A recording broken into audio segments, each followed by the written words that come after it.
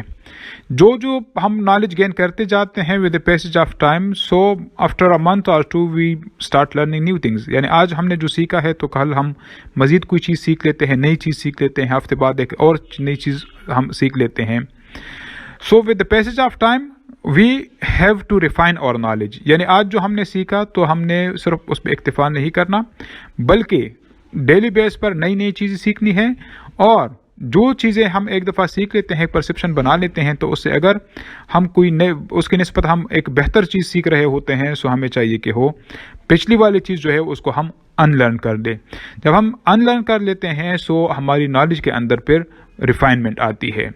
اب یہ ریفائنمنٹ کس طرح سے آئے گی؟ جو mostly used method of teaching ہے، جو جسے ڈسکشن میتھڈ کہتے ہیں. جب ہم بچے کے ساتھ ڈسکشن کرتے ہیں یا بچے کو ایسی سچویشن میں انوالو کر لیتے ہیں کہ جہاں پر وہ ڈسکشن کرے، جہاں پر وہ کمپیریزن کریں، اور جہاں پر ہم ان سے ایکسٹریکٹ کریں چیزوں کو، سو وہاں پر ان کے نالج میں مزید ریفائنمنٹ آتی ہے. کیونکہ جب ہم ڈسکشن کرتے ہیں تو آلریڈی اگر ان کا کوئی مائنڈ سیٹ بنا ہوا ہے کسی چیز کے متعلق، تو یا تو اس میں ماڈیفیکیشن آ جاتی ہے، یعنی آپ نے اپنی طرف سے کچھ ایڈ کر لیا اور آلریڈی بچے کے ذہن میں ایک بات تھی، سو آپ نے جو ایڈ کر لیا سو بچے نے اس کو اپنا لیا، سو اس کے پر جو بھی نظریہ تھا کسی چیز کے متعلق وہ ماڈیفائی ہو گیا. سو ڈسکشن کے ذریعے ایک تو ماڈیفیکیشن آتی ہے، اور دوسری یہ کہ ریفائنمنٹ آتی ہے. ریفائنمنٹ یہ کہ ان کے جو پہلے سوچ تھی اب ان کو نئی مثالیں آپ کے ذریعے سے مل رہی ہے، تو جو نئی مثالیں ان کے پاس آ رہی ہے ان کو بھی وہ اپنا لے گا، and the knowledge will become more refined. Dimension number 4 is use of knowledge in a meaningful way، یعنی use knowledge meaningfully، کہ جو بھی نالج ہم گین کرتے ہیں تو اس کو ہم نے فردر یوز بھی کرنا ہے، لیکن in a meaningful way. Meaningful way سے مراد یہ ہے کہ ایک مثبت انداز میں ہم نے، ایک بامانی انداز میں ہم نے علم کا استعمال بھی کرنا ہے. یعنی knowledge should not be taken for the knowledge سیک.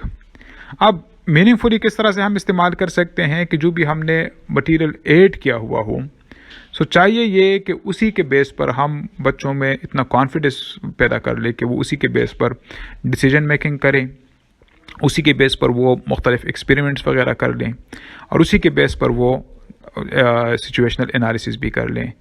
کہنے کا مطلب یہ ہے کہ ہم ان کو جو نالج بھی دے رہے ہیں تو سب سے پہلے ہم اپنے متعلق سوچ لیں کہ if I am in the situation, so how useful this information will be for me and how will I be able to use this information.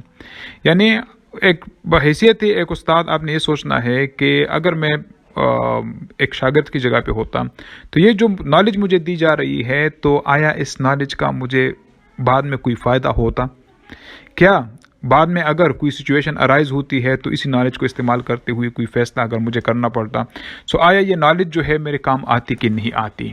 سو اس طریقے سے we have to provide the students with information and knowledge in such a way that it may help them in the decision making also in their lives. Dimension 5 is habits of mind, یعنی آپ نے ان کے دماغ کے اندر کچھ عادات بنوانی ہے.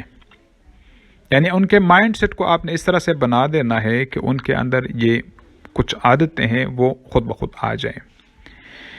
As far Marzano is concerned, he says that there are 3 things they are linked with mind or mindset. Number 1 is critical thinking, number 2 is creative thinking, and number 3 is self-regulated thinking. یعنی آپ جب بھی بچے کو پڑھائیں یا بچہ جب بھی سیکھے سو اس کو چاہیے کہ وہ اپنے اندر کریٹیکل تھنکنگ ڈیولپ کرے، یعنی سلیو نہ بنے، کسی بھی چیز کو وہ بغیر ایویڈنسز کے، بغیر پروف کے ایکسیپٹ نہ کرے، اور وہ اپنا پوائنٹ آف ویو رکھتا ہو. That is called critical thinking. As far creative thinking is concern کہ ہر ایک بچے میں آپ اتنا کانفیڈنس پیدا کر لے کہ وہ خود کریٹیوٹی لائے اپنے اندر. یعنی آپ اگر کوئی چیز پڑھا رہے ہیں تو ان سے آئیڈیاز لیں کہ بیٹا اس کو کس طریقے سے بہتر پڑھایا جا سکتا تھا، اس کو بہتر طریقے سے کس طرح سے کیا جا سکتا تھا، اس کی بہترین کے طریقے سے انٹرپریٹیشن کس طرح سے کی جا سکتی تھی وغیرہ. That is also part of the creativity. Self regulated thinking جو 3rd نمبر پہ ہے، اٹ مینز کہ بچے کے اندر اتنا کانفیڈنس پیدا کر لے کہ وہ اپنی تھنکنگ کے اوپر تھنکنگ کرنا شروع کر دیں. میٹا کوگنیشن کا لفظ استعمال کیا جاتا ہے تھنکنگ اوور تھنکنگ یا thinking about the thinking. So self regulated thinking سے مراد یہ ہے کہ بچہ اپنے عمل کے متعلق، اپنے رسپانس کے متعلق خود سوچے. انٹروسپیکشن کا لفظ بھی ہم استعمال کرتے ہیں کہ بندے کو اپنے آپ کے متعلق پتہ ہو کہ I am doing it properly اور not. So these are the 5 dimensions of learning given by Marzano, and he says کہ اگر آپ چاہتے ہیں کہ لرننگ پروسیس جو ہے وہ بہترین انداز میں ہو جائے، سو کوشش کریں کہ بچوں کے اندر ایک پازیٹیو ایٹیچیوڈ پیدا کر لیں. نمبر 1. نمبر 2 کہ وہ جو بھی علم حاصل کر لے تو وہ پچھلی علم جو انہوں نے علم گین کی ہوئی ہے تو ان کے ساتھ وہ لنکس بناتا جائے. نمبر 3 کہ ان کو کبھی بھی آپ ایسی انفارمیشن نہ دے کہ these are the final facts and figures, کیونکہ with the passage of time جو ہے انوویشنز ہوتی ہے، امپرومنٹ آتی ہے، آئیڈیاز میں چینجز آتے ہیں. سو ان کو آپ نے اوپن مائنڈڈ بنانا ہے یا بچے نے خود ہی اوپن مائنڈڈ رہنا ہے اور اپنے نالج کو فرام ٹائم ٹو ٹائم وہ ریفائن بھی کرنا ہے. نمبر 4 از کہ نالج کو میننگ فل طریقے سے استعمال کرنا چاہیے، ایک بامانی انداز میں اس کا استعمال کرنا چاہیے. اور جو آخری ہے کہ آپ بچے کے اندر مینٹل ڈیولپمنٹ اس طرح سے کر لیں کہ کریٹیکل تھنکنگ ہو، چاہے وہ کریٹیو تھنکنگ ہو یا سیلف ریگولیٹڈ تھنکنگ ہو، سو وہ یہ ساری کی ساری چیزیں خود سے کر سکتا ہو. Hopefully this short presentation will help you to understand the 5 dimensions of learning. Thank you so much. Allah Hafiz.